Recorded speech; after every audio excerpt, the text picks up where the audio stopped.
가끔 가장 그 나라마다 가장 잘 나가는 종목이 과열권으로 가서 급등을 해서 갔다가 좀 급락하는 경우들이 있는데 뭐 테슬라도 뭐 좋게 본다면 그런 건데 테슬라는 이제 너무 버블이 심해서요. 근데 그것을 대하는 우리의 자세에 대해서 한번 생각해 보면은 다 맞습니다. 카카오든 네이버도 호재 맞고요. 뭐 메타버스 뭐 그런 것도 있고 결제 있고 뭐 확장하는 거 다 맞습니다. 근데 다 맞는데 그럼에도 불구하고 여러분이 보셔도 1, 2년 새에 가격은 급등을 했죠. 그럼 그걸 늘 생각해 보셔야 돼요. 그럼 과연 한 1년 전쯤에는, 1년 전쯤이나 1년 반 전쯤에는 이때는 우리가 지금 생각하는 호재가 없었던 것일까? 아니거든요. 그때도 마찬가지로 똑같은 호재들이 있었습니다. 그러면은 그런 호재들이 없었던 게 아니고 기대감만으로 오르게 된다고 하면은 사실은 이때의 주가랑 이때랑 크게 다를 바가 없는 시점이라는 것이죠.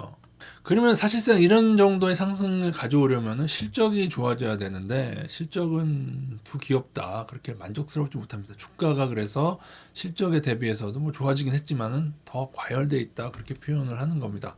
때로는 이러한 종목들이 나중에 급락하는 경우들을 저는 매우 많이 봤습니다. 예를 들자면 두산중공업 설명 때 드린 건데 이건 이제 최근에 있는 일봉 차트 작년 한 2년 차트고요. 두산중공업을 여러분이 장기로 보시게 되면 두산중공업도 이렇게 과열권으로 잘 나가던 시절이 있었다고요.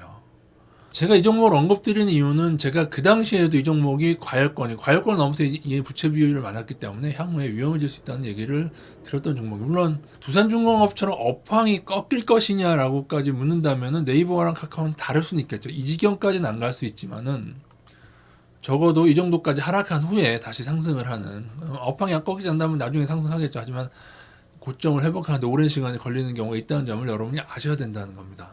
그래서 늘 단기 급등은 조정을 수반, 발전하는 기업은 제자리로까지 오지는 않고요. 조정을, 그래서 급등은 급락을 수반하는 경우가 많다.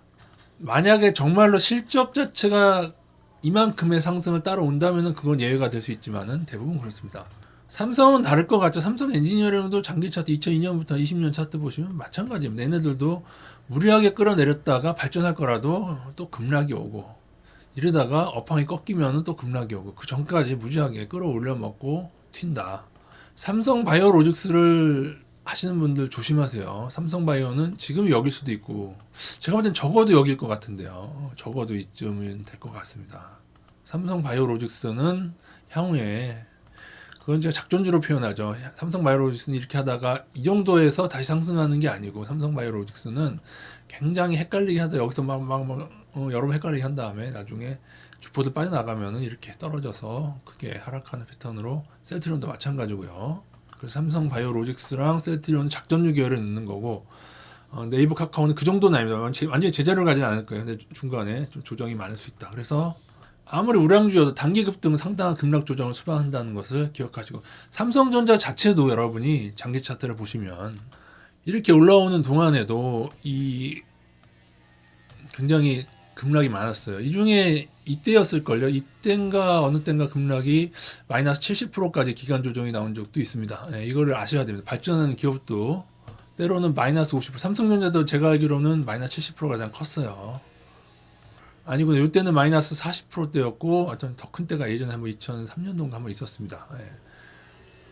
사실은 이러한 조정들은 발전하는 기업에 삼성전자는 그렇다고 해서 카카오 네이버만큼 위험한 레벨이냐 여러 가지 분석상 삼성전자는 돈을 벌고 있어요. 근데 카카오 네이버는 그 주가만큼의 돈을 아직은 못 벌고 있는 것으로 지금 너무 많은 기대감이 있다. 오히려 그러한 삼성전자도 지금 이렇게 하락하는데 조정이죠. 조정이 뭐 심하면 여기까지 나올 수 있고 금융위기를 당하는 시점 이때가 2008년도인데 금융위기 당한 시점에서 이때는 마이너스 48%인가 그랬었죠.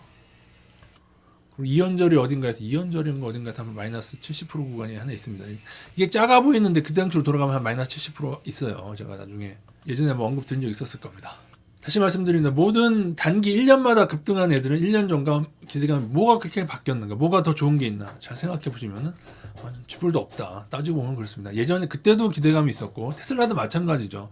뭐 1년 전하고 지금하고 달라요. 뭐 10배가 올랐는데 그래서 그런 식으로 헤쳐먹고 개인들 달려들면 넘기고 떠난다. 기억하시고 단 추세가 깨지지 않는 한 과열은 지속되는 경우도 있다. 그건 알고 계셔야 되는데 개인이 너무 많이 달려들어서 개인이 매수한다는 것 자체는 기존에 있는 주포들이 일부는 처분한다는 겁니다. 그걸 생각하셔야 됩니다. 그게 기관이든 외국인이든 간에 그걸 생각하셔서 이런 과열권들은 주포들이 넘어가는 걸 여러분이 눈으로 보시면서 확인해야 돼요. 그래서 제가 볼 때는 카카오는 조금 네이버보다도 조금 더 빨간 등이 들어오는 것 같습니다. 제가 볼 때는 개인들이 너무 이 구간에서 많이 샀습니다. 예, 이상입니다.